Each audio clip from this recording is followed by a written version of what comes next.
Assalamualaikum warahmatullahi wabarakatuh. Sebelumnya saya ucapkan terima kasih kepada Dr. Prima Endang MSI selaku dosen pengaku mata kuliah Metabolisme Energi dan Zat Gizi Makro, dan juga teman-teman semua yang telah memberikan kami kelompok 9 kesempatan untuk memaparkan materi mengenai hipertensi.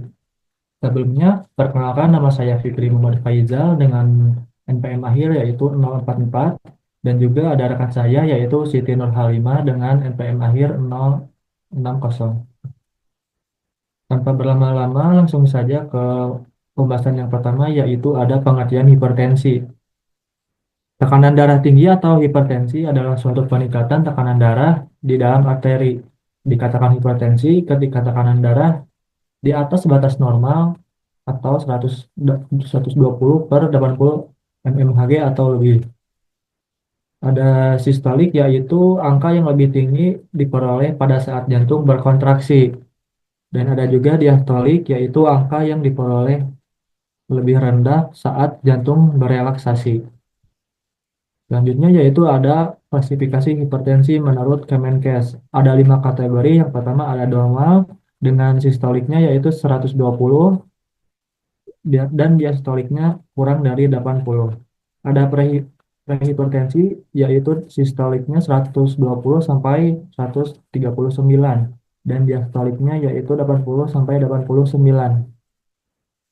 Selanjutnya ada hipertensi tingkat 1 ya dengan sistoliknya 140 sampai 159 dengan diastoliknya 90 sampai 99. Ada hipertensi tingkat 2 ada 160 dengan sistoliknya dan diastoliknya yaitu 100.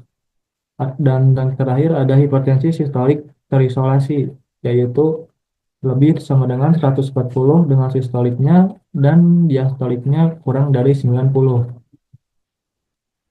Selanjutnya yaitu ada penyebab hipertensi. Penyebab ini dibagi menjadi dua. Yang pertama ada hipertensi primer, yaitu jenis hipertensi ini belum diketahui secara pasti penyebabnya. Kalau demikian, ada beberapa faktor pemicu dari hipertensi primer, seperti riwayat keluarga atau genetik, gaya hidup yang tidak sehat, obesitas, proses penuaan, dan lain-lain. Yang kedua yaitu ada hipertensi sekunder, terjadi secara tiba-tiba dan menyebabkan tekanan darah lebih tinggi dibandingkan hipertensi primer. Berbagai kondisi yang dapat menyebabkan hipertensi sekunder antara lain yaitu ada obstruktif sleep apnea, ada masalah ginjal, tumor kelenjar adrenal, masalah tiroid, dan obat-obatan seperti pil KB. Ada beberapa gejala hipertensi yaitu ada sakit kepala, mimisan, nyeri dada, telinga berdengung, sesak napas, kelelahan, mual, muntah, gelisah, dan pandangan menjadi kabur. Ada faktor risiko hipertensi yaitu ada usia, merokok, stres, jenis kelamin, obesitas, dan jarang olahraga. Hubungan asupan lemak dengan hipertensi yaitu ketika mengkonsumsi tinggi lemak dapat menyebabkan tekanan darah tinggi. Konsumsi lemak yang berlebihan akan meningkatkan kadar kolesterol dalam darah, terutama kolesterol LDL, dan akan tertimbun dalam tubuh. Timbunan lemak yang disebabkan oleh kolesterol akan menempel pada pembuluh darah yang lama-kelamaan akan terbentuk plak. Terbentuknya plak dapat menyebabkan penyumbatan pembuluh darah atau aterosklerosis. Pembuluh darah yang terkena aterosklerosis akan berkurang elastisnya dan aliran darah ke seluruh tubuh akan terganggu serta dapat memicu meningkatnya volume darah dan tekanan darah. Meningkatnya tekanan darah tersebut dapat mengakibatkan terjadinya hipertensi. Dilakukan dengan beberapa cara. Yang pertama ada berolahraga secara teratur, menjaga berat badan, mengurangi konsumsi minuman beralkohol, membatasi asupan makanan tinggi lemak jenuh, mengurangi atau berhenti merokok, konsumsi makanan sehat, bergizi seimbang, dan rendah garam dengan kurang dari 5 gram per hari. Kelola stres dengan baik, contohnya dengan melakukan aktivitas yang kamu sukai. Mengonsumsi obat darah tinggi secara rutin, batasi konsumsi kafein terutama dari kopi, dan pantau tekanan darah di rumah dan lakukan pemeriksaan rutin.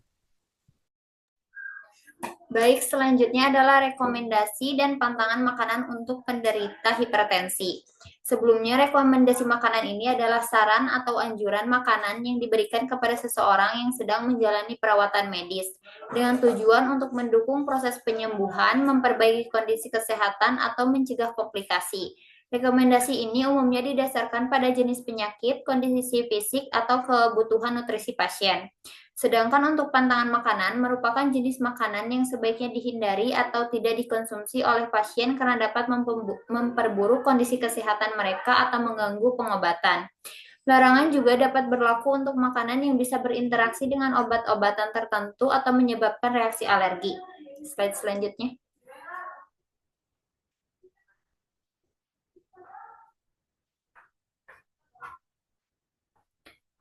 Nah, ini merupakan beberapa rekomendasi makanan untuk penderita hipertensi, seperti kentang, bayam, alpukat, dan susu skim. Slide selanjutnya. Untuk kandungan gizi dari kentang ini, seperti yang terlihat dalam tabel, kentang memiliki berbagai macam zat gizi. Namun kandungan gizi utamanya itu ada kalium atau potasium. Kentang mengandung kalium dalam jumlah yang cukup tinggi, yang berperan penting dalam mengatur keseimbangan cairan tubuh dan tekanan darah. Kalium membantu mengurangi efek natrium atau garam pada tekanan darah dengan cara meningkatkan ekskresi natrium melalui urin. Lalu ada serat-serat dalam kentang terutama yang dimakan dengan kulitnya ini dapat membantu mengatur kadar kolesterol darah dan mendukung kesehatan jantung. Slide selanjutnya. Selanjutnya ada bayam. Sama seperti kentang, bayam juga memiliki berbagai macam zat gizi seperti yang terlihat dalam tabel. Kandungan gizi utamanya adalah kalium atau potasium. Bayam adalah sumber kalium yang sangat baik. Sama seperti kentang, kalium dalam bayam membantu menurunkan tekanan darah. Lalu ada magnesium. Magnesium juga berperan dalam pengaturan tekanan darah dengan membantu relaksasi pembuluh darah. Slide selanjutnya. Selanjutnya ada alpukat. Alpukat juga memiliki banyak kandungan gizi seperti yang terlihat dalam tabel. Kandungan gizi utama dari alpukat ini adalah kalium atau potasium. Alpukat kaya akan kalium yang membantu menyeimbangkan efek natrium dan menurunkan tekanan darah. Lalu ada lemak sehat atau asam lemak tidak jenuh tunggal. Lemak sehat dalam alpukat ini dapat membantu menurunkan kadar kolesterol jahat atau LDL dan mendukung kesehatan jantung secara keseluruhan. Dan ada juga serat. Serat dalam alpukat mendukung kesehatan pencernaan dan juga dapat membantu mengatur kadar kolesterol darah. Dan yang terakhir ada susu skim. Nilai gizi dari susu skim ini dapat dilihat dalam tabel. Kandungan gizi utamanya adalah kalsium. Kalsium dalam susu skim dapat membantu mengurangi tekanan darah tinggi. Beberapa penelitian juga menunjukkan bahwa konsumsi kalsium ini dapat berperan dalam menurunkan hipertensi. Slide selanjutnya. Sedangkan untuk makanan yang dilarang dikonsumsi atau tidak dianjurkan dikonsumsi oleh penderita hipertensi ini ada ikan asin, telur asin dari bebek, sosis atau daging olahan, dan kulit ayam. Slide selanjutnya. Ikan asin ini memiliki berbagai kandungan zat gizi yang dilarang yang tidak dianjurkan untuk dikonsumsi oleh penderita hipertensi. Kandungan gizi utamanya ada natrium atau sodium, adalah komponen utama yang menyebabkan ikan asin tidak dianjurkan untuk penderita hipertensi. Ikan asin mengandung kadar natrium yang sangat tinggi karena proses pengasinan yang digunakan untuk pengawetan. Natrium dapat menyebabkan retensi air dalam tubuh, yang mengarah pada peningkatan tekanan darah dan menyebabkan pembuluh darah ini menyempit. Selanjutnya ada telur bebek. Untuk nilai gizinya dapat dilihat dalam tabel. Kandungan gizi utamanya itu natrium atau sodium. Telur asin bebek juga diproses dengan cara pengasinan untuk pengawetan, sehingga mengandung kadar natrium yang tinggi dan dapat menyebabkan peningkatan tekanan darah. Selanjutnya adalah daging olahan atau sosis. Untuk kandungan gizinya dapat dilihat dalam tabel. Kandungan gizi utamanya itu ada natrium atau sodium. Sosis seringkali mengandung natrium yang tinggi baik dari garam maupun bahan pengawet seperti nitrat dan nitrit. Proses pengolahan daging untuk membuat sosis juga menambah kandungan natrium. Selanjutnya ada lemak jenuh. Sosis juga mengandung lemak jenuh yang dapat meningkatkan kadar kolesterol jahat atau LDL dalam tubuh, yang beresiko meningkatkan masalah jantung pada penderita hipertensi.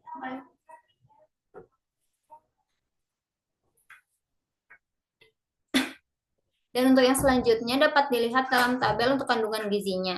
Kandungan gizi utamanya yaitu natrium atau sodium. Kulit ayam terutama jika digoreng atau dimasak dengan garam mengandung kadar natrium yang tinggi dan dapat meningkatkan tekanan darah.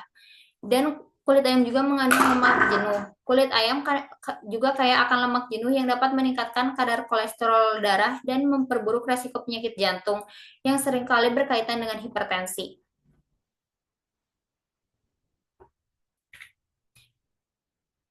Baik, selanjutnya saya serahkan kepada moderator. Berikut merupakan referensi-referensi yang kami temukan untuk membuat PowerPoint ini. Selanjutnya yaitu ke sesi pertanyaan. Terdapat pertanyaan dari yang pertama dari kelompok 6 yaitu apa hubungan antara disfungsi metabolisme lipid dan kekakuan arteri yang meningkatkan tekanan darah? Jadi disfungsi metabolisme lipid ini yang sering ditandai dengan peningkatan kadar kolesterol jahat atau LDL, trigliserida, dan penurunan kadar kolesterol baik atau HDL. Kondisi ini dapat menyebabkan aterosklerosis, yaitu penumpukan lemak pada dinding arteri yang mengakibatkan pengerasan dan penyempitan pembuluh darah. Proses ini terjadi karena akumulasi lipid ekstrasel yang menyebabkan penebalan dinding arteri, sehingga mengurangi volume pembuluh darah dan mengganggu aliran darah. Ketika ketika dinding arteri menjadi kaku dan menyempit, jantung harus bekerja lebih keras untuk memompa darah melalui pembuluh yang terhambat. Hal ini meningkatkan beban kerja jantung dan dapat menyebabkan hipertensi. Baik, untuk pertanyaan selanjutnya yaitu dari kelompok 7. Pertanyaannya, disebutkan bahwasanya salah satu faktor risiko dari hipertensi ini adalah stres. Lalu apakah ada perbedaan respon stres antara individu yang rentan dan tidak rentan terhadap hipertensi? Lalu bagaimana mekanisme stres sehingga dapat memicu hipertensi? Untuk penjelasannya yaitu untuk perbedaan respon stres, individu yang rentan terhadap hipertensi cenderung memiliki respon tubuh yang lebih kuat saat mengalami stres. Mereka lebih sensitif terhadap stres, yang berarti tubuh mereka menghasilkan lebih banyak hormon stres seperti adrenalin dan kortisol ketika mengalami tekanan. Peningkatan kadar hormon ini menyebabkan lonjakan tekanan darah yang lebih tinggi dan bertahan lebih lama dibandingkan individu yang tidak rentan. Hal ini terjadi karena sistem saraf simpatik pada individu rentan lebih responsif terhadap stres, yang membuat mereka lebih mudah mengalami peningkatan tekanan darah dalam situasi stres. Untuk faktor yang mempengaruhi respon stres ini ada faktor genetik. Beberapa orang mungkin memiliki kecenderungan genetik yang membuat sistem saraf mereka lebih sensitif terhadap stres. Faktor ini dapat membuat mereka lebih rentan mengalami peningkatan tekanan darah saat menghadapi stres. Lalu ada pola hidup. Kebiasaan hidup seperti diet tinggi garam, konsumsi alkohol yang berlebihan, merokok, serta kurangnya aktivitas fisik dapat meningkatkan respon tubuh terhadap stres, memperburuk tekanan darah, dan meningkatkan resiko hipertensi. Lalu ada stres psikososial. Masalah pekerjaan, hubungan pribadi, atau masalah psikologis lainnya seperti kecemasan atau depresi juga berkontribusi pada meningkatnya reaktivitas stres pada individu. Stres psikososial ini bisa memperburuk respon tubuh terhadap tekanan dan meningkatkan kemungkinan hipertensi. Untuk mekanisme stresnya yaitu saat seseorang mengalami stres, sistem saraf simpatik, yaitu bagian dari sistem saraf otonom yang mengatur respon fight or flight ini diaktifkan. Aktivasi ini memicu pelepasan hormon adrenalin dari kelenjar adrenal. Adrenalin menyebabkan peningkatan detak jantung dan penyempitan pembuluh darah, yaitu vasokonstriksi, yang mengarah pada peningkatan tekanan darah. Selanjutnya ada pelepasan kortisol. Selain adrenalin, kortisol yang dilepaskan saat stres Selain adrenalin, kortisol yang dilepaskan saat stres, kortisol ini meningkatkan kadar glukosa dalam darah, memberikan energi untuk menghadapi situasi stres, namun juga meningkatkan volume darah karena retensi natrium oleh ginjal. Peningkatan volume darah ini juga berkontribusi pada peningkatan tekanan darah. Lalu untuk dampak stres jangka panjangnya, ketika stres terjadi secara terus-menerus atau kronis, tubuh terus-menerus terpapar hormon-hormon stres, yaitu adrenalin dan kortisol. Kondisi ini dapat menyebabkan peningkatan tekanan darah yang berlangsung lama, yang beresiko mengarah pada hipertensi kronis. Selain itu, stres jangka panjang seringkali disertai dengan kebiasaan hidup yang tidak sehat, seperti pola makan yang buruk, yaitu tinggi garam, lemak, dan gula, kurang tidur, serta kurangnya aktivitas fisik. Kebiasaan-kebiasaan ini memperburuk dampak stres pada tekanan darah dan meningkatkan resiko hipertensi secara keseluruhan. Mungkin sekian jawaban dari saya. Saya serahkan kepada moderator. Sekian presentasi yang dapat kami sampaikan. Terima kasih atas perhatiannya. Mohon maaf apabila ada tutur kata atau perilaku yang kurang berkenan. Wassalamualaikum warahmatullahi wabarakatuh.